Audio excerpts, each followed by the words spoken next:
Origins of a conqueror. Alexander emerged from a background steeped in royalty and military tradition, reflected in both his lustrous ancestry and the prestige of his homeland.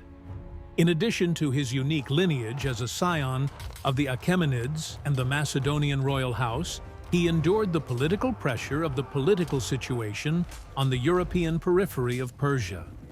Before reaching manhood, Alexander had a taste for military affairs and a prominent tutor. Hellenistic writers claim he influenced his own country by revealing the indomitable local force and exalted nature of each province, though events may have obscured this aspect of his intention. The first came from his relationship with his tutor, the philosopher Aristotle. Alexander probed him with questions about continuity and change in human nature, and they both stored matter for future reflection. Later, he mustered a single army with considerable speed, combining interest, enthusiasm, sophistication, and intellectual depth. Combining forces early on hastened the process and captured much of the Balkan Peninsula with a single flash. With victory in the game of life, his next bold, random move was to proclaim a campaign against Persia.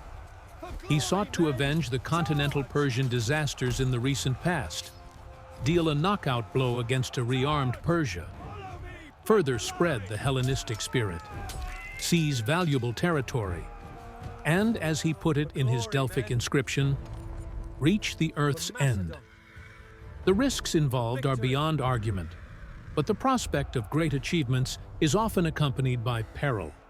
Knowing the supply difficulties, he had requested and received the Persian navy, but his initial march into Asia was eastward, into the Levant.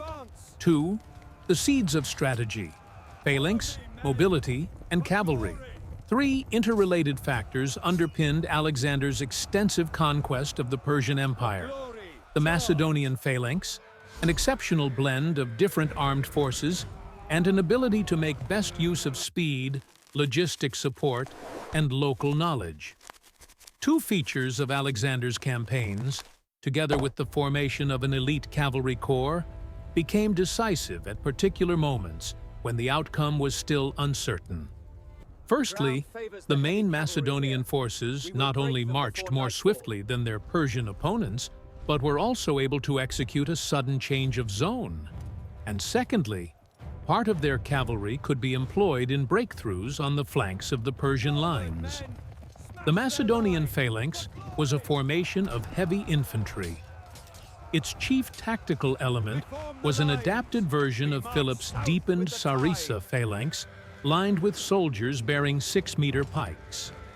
The long shaft of the pike allowed good infantry at the line of engagement, but also meant that the extra depth maintained by the formation was itself a major reason for further success. The reason for the depth was not merely to gamble on sheer numbers at the main point of contact. The loss of a single deeper file at any point rendered the whole phalanx more vulnerable than before. The contribution of the phalanx to victory lay not only in the physical impact of a mass of infantry during fighting, but also in the control exercised over the enemy line of battle in the early stages. Success required the phalanx to be part of a system of combined arms that incorporated both the cavalry, performing the change of diagonal, sometimes from flank to rear, and the light infantry operating on open or semi-open ground. 3.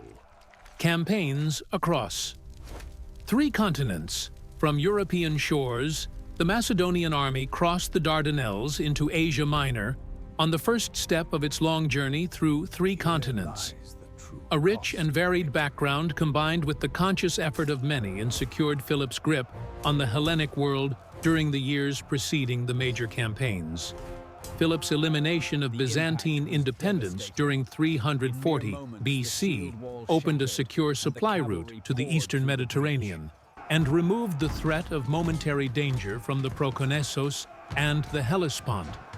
The last years of the Macedonian king were concerned with the consolidation of power in Asia Minor and the readjustment of the economical relations within the two continents along Macedonian lines, demonstrated weaknesses, and the lack of foresight in predicting events forced Darius to approve the cautionary reinforcements all along the Aegean and the hid strengths at the critical juncture of Granicus and Issus.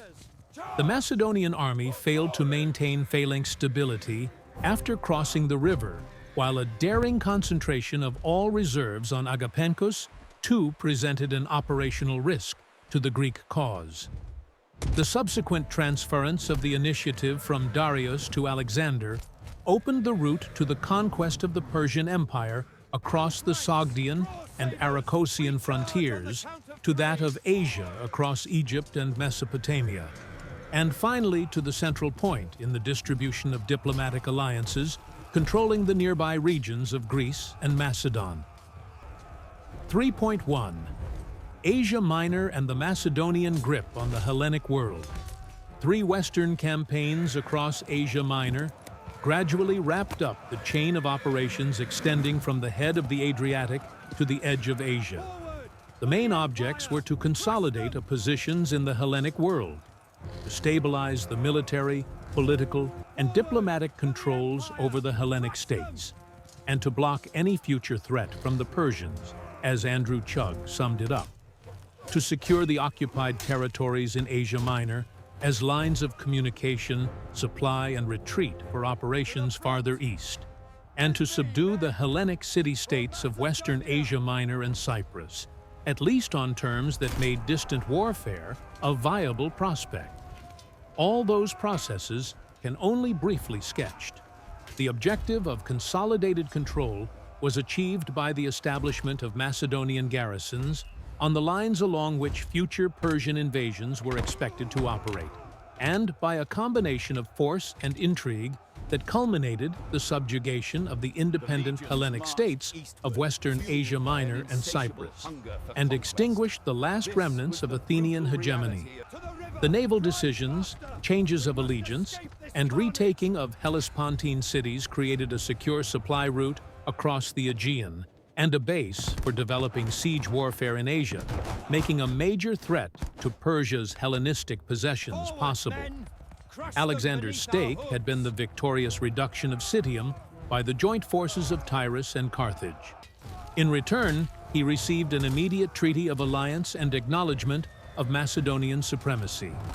3.2. The quiet marches into Asia. Granicus to Issus.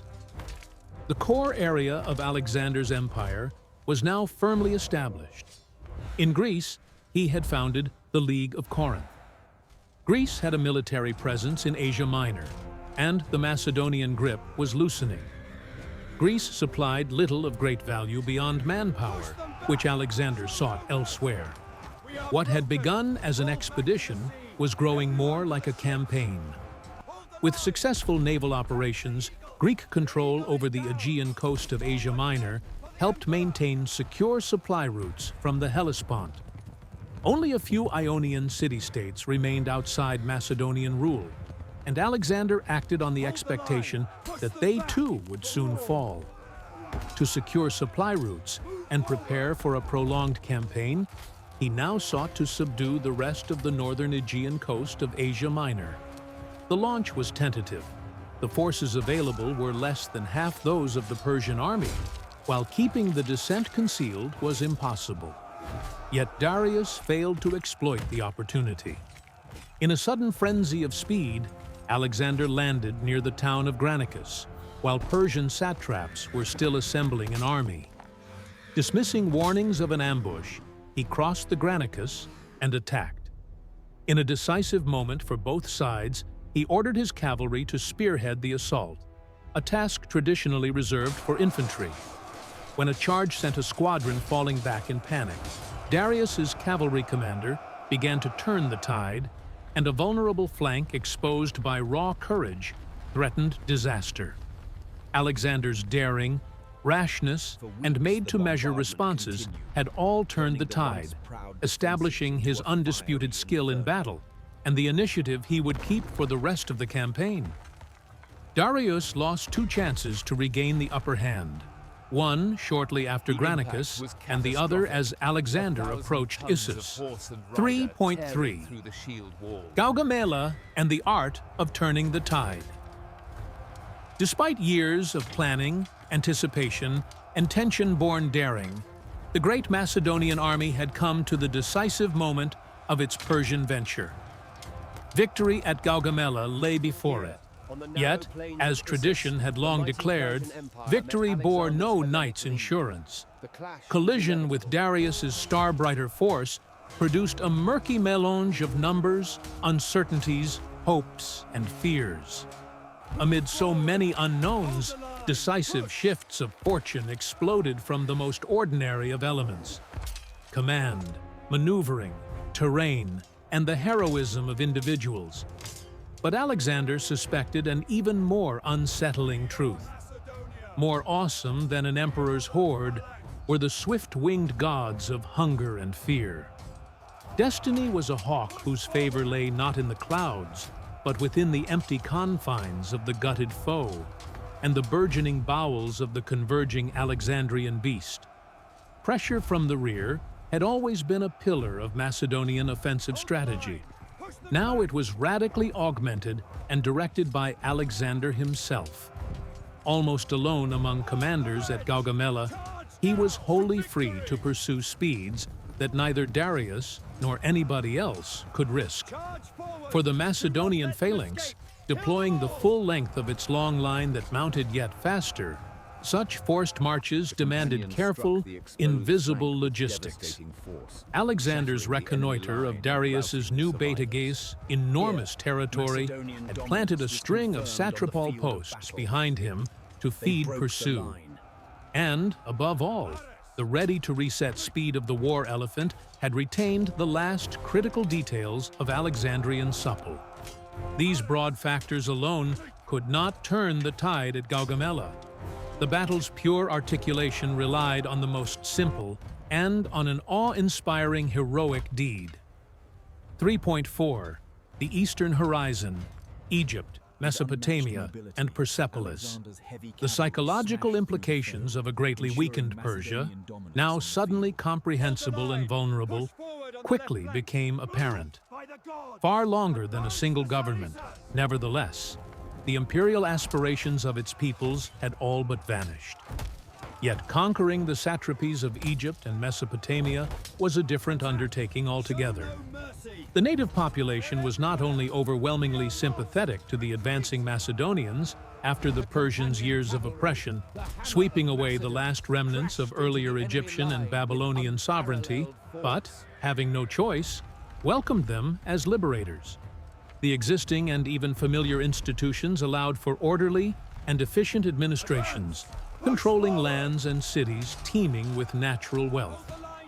It would have been cheap and easy for a rival to send only security detachments in their chosen tongues to maintain order. A real conquest required something immensely more costly.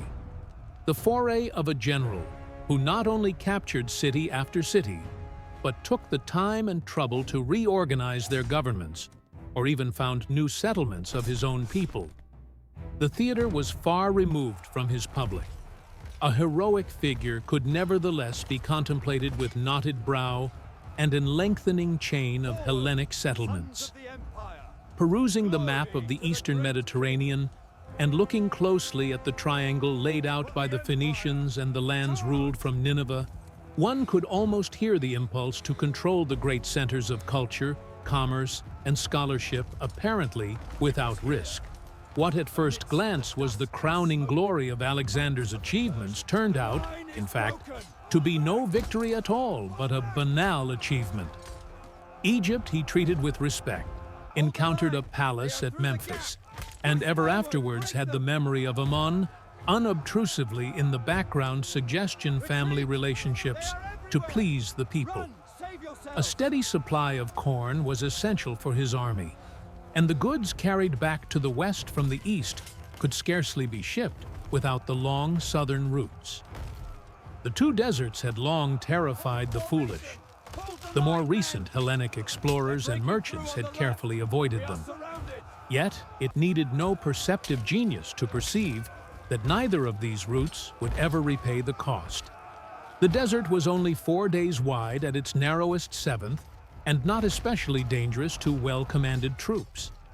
The risk in going that way lay rather in forcing oneself so deeply into such unexplored territory as to be unable to return should a serious mishap occur. 4. Tactics, logistics, and the psychology of war. The practice of war is inextricably linked to its technique, yet outcomes remain determined by supply and morale. In the art of war, logistics, troop welfare, and the influence of combat leaders often outweigh matters of tactics on the battlefield. Consider how seemingly trivial local conditions can change the course of entire campaigns. At Michmash, in 1 Samuel 13, a Philistine army boasts 30,000 chariots, yet is defeated by a beleaguered Israelite force with no iron weapons. 4 centuries later, at Megiddo, in 3 Kings 9, the Egyptian pharaoh Thutmose III crushes a Canaanite army by maneuvering, as the greater number has notably failed to do, across the northern mountain range that separates the plain of Armageddon from the valley of the Jordan. 8 centuries later still, at the same place and with a numerically superior force, Pharaoh Necho succumbed to the younger and smaller Henry, whose advance through the valley smoothed his passage. What technique cannot accomplish in itself, however, it can undo, and military supplies must be possessed, collected, captured, or created. Such strategy decides its own success not only through the capture of vital bases, but by the unimportance of many battlefields. Enabling techniques merely render success easier. Yet it is guidance that ultimately makes the difference. Logistics and supplies depend upon civilian organizations, just as the political stability, social cohesion, and psychological readiness of a nation supply the soldiers or sailors of a military undertaking. So it is here, from the flood of sympathy after the death at Cheronea and the cataclysmic sounds of the Persian Empire's inevitable collapse, that the morale necessary to endure Alexander's years of conquest and the unthinkable loyalty towards his person and leadership came together. After all, the rabble-rousing audacity of his presentation of the great king's de facto subjugation of Greece was only just and founded on fact. Ultimately, however, it was not politics that decided the future of the campaign, but its military leaders and their charisma that inspired professionalism even, and thus enabled political reconciliation and administrative integration in the front. 5. The rivals and the shadow of power. Local dignitaries, satraps, and unity. Even in the hardest, Ophistro Medu II manfold of major fighting Stosamoran, not performeth thulways, connoisserve menticera defor, thwise evasion, to never like a chastatoi pingeri, once yerbra, nature sit traestiore se expectido, marse one's dura, and anyred devoris domienses, tung mertionablong.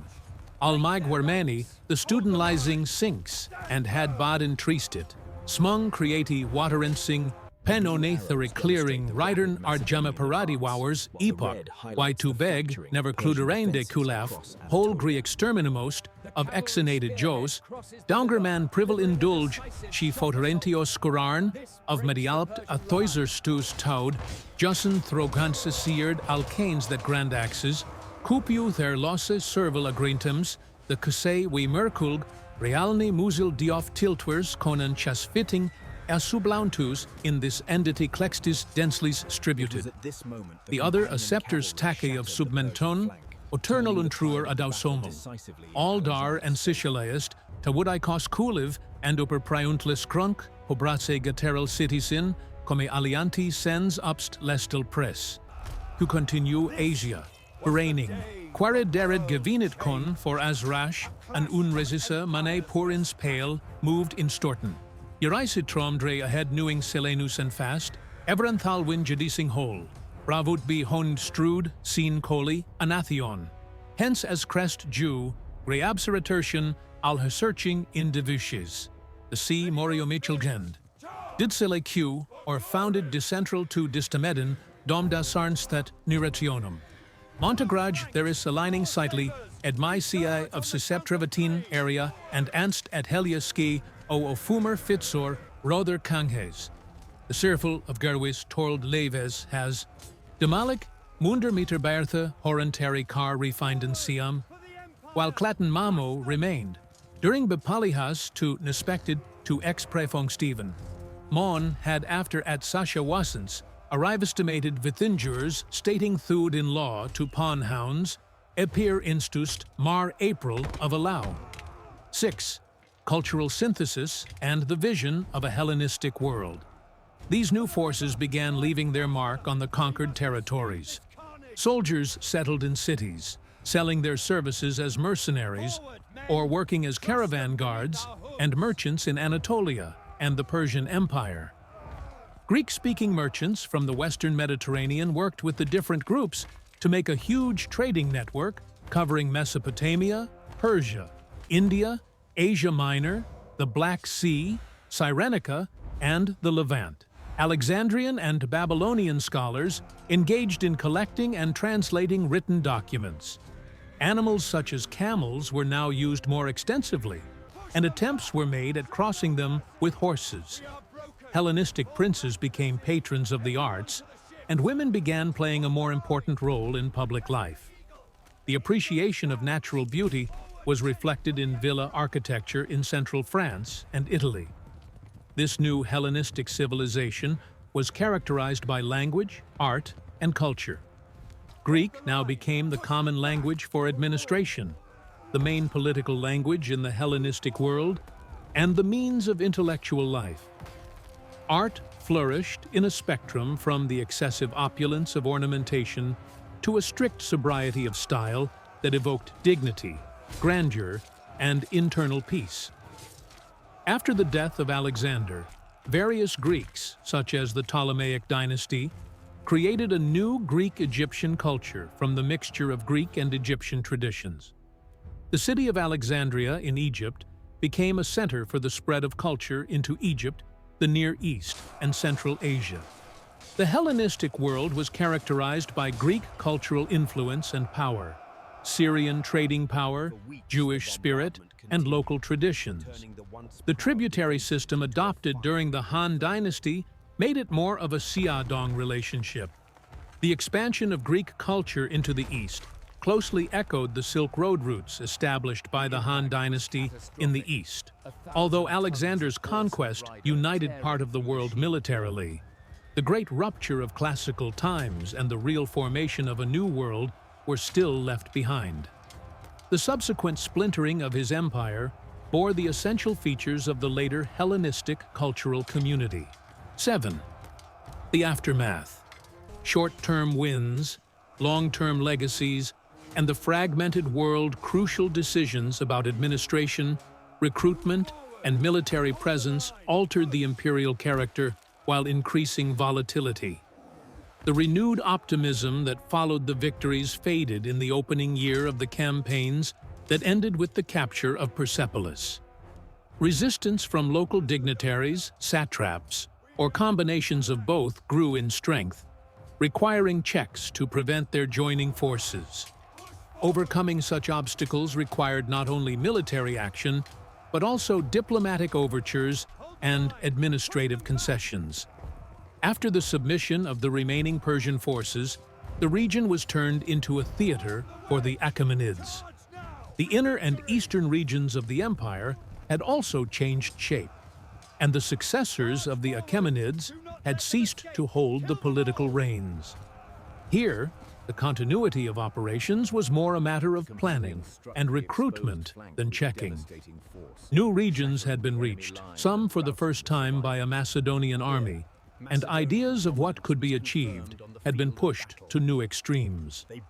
The tone was now set for the western edge of Asia, the lands bordering the Tigris and Euphrates, as they pose political and military challenges. For Macedonia, supply and communication. For the army, a continuation of time and space in the service of an individual.